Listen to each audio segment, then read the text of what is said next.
Hey guys, assalamualaikum. So ngayong araw ay magpapalit tayo ng ating air filter.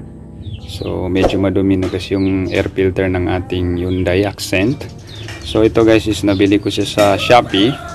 So nasa 400 plus lang yung halaga niya. So ilalagay ko lang yung kanilang store dito. So check natin kung legit ba talaga yung nabili natin. So tara, buksan na natin. So ayan, bubuksan na natin.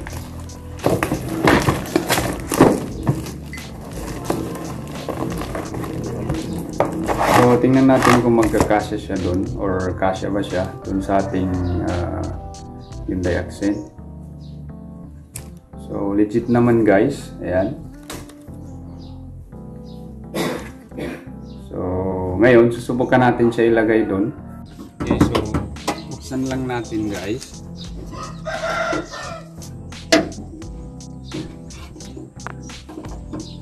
So by the way pala, dito nakalagay yung kanyang air cleaner. So dito. So ngayon, bubuksan natin. Okay, so as you can see, dito na yung kanyang old na air filter. So medyo madumi na rin. Ayan. So ang kahalaga nito guys, ito yung nagasala ng lahat ng dumi na pumapasok sa ating engine. So kailangan talaga dapat i-maintain natin ito kasi pwedeng masira yung ating engine pag hindi natin ito papalitan, kasi lahat ng pumapasok na particles, yung mga dumi is mapupunta sa ating makina kapag hindi siya napalitan ito, kasi ito yung sumasala guys, ito yung kanyang air filter.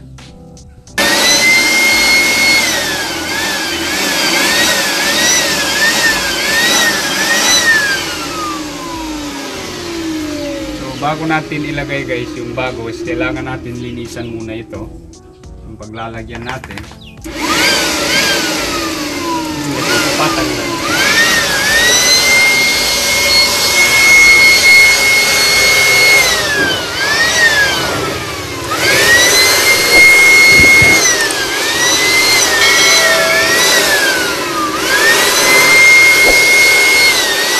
Okay, ilalagay na natin itong bago.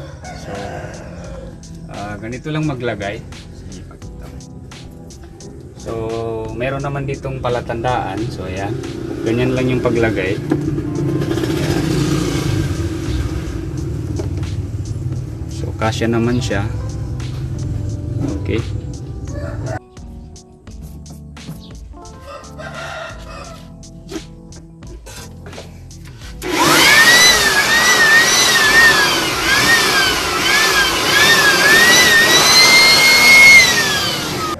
Okay, so start natin.